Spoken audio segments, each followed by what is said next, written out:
Students, Standard 5. Today we will read the English grammar. Please open your grammar book, page number 21. That means we have already read the future time about its forms up to 3.3. 1, 2, 3 already we have covered. Today we will read the future perfect continuous. Today we will read the future perfect continuous.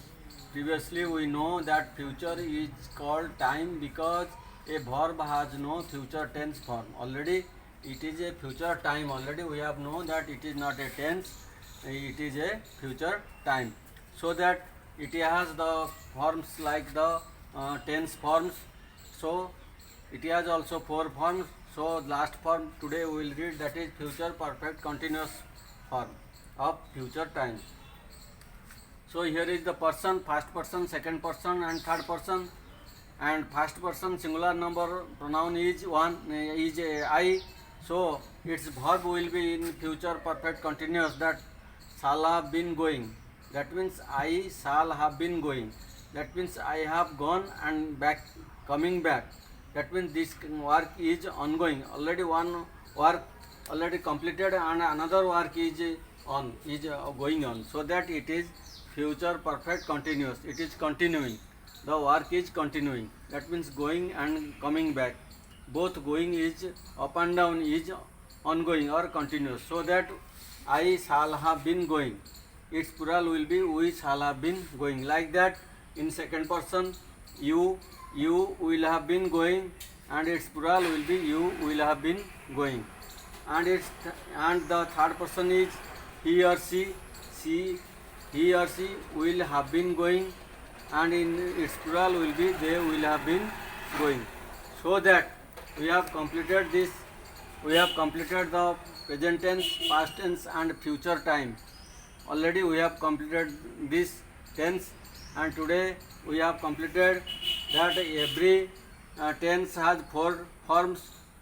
Future time also have 4 forms.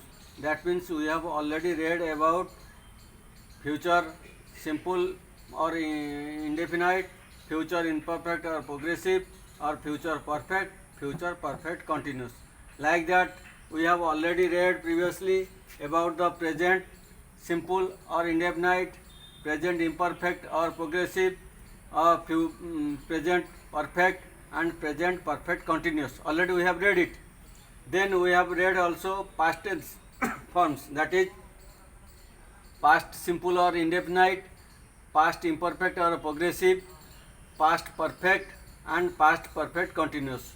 So like that the future time also have the 4 forms: future simple indefinite, or future imperfect or progressive, or future perfect, then future perfect continuous. Today we have completed all the forms of present tense, past tense and future time. So it is very important for your English grammar and English talking, English writing, and in every sphere of your English works, English talking, speaking, writing, you will need the tense. Without tense, English have no meaning and it will be incorrect.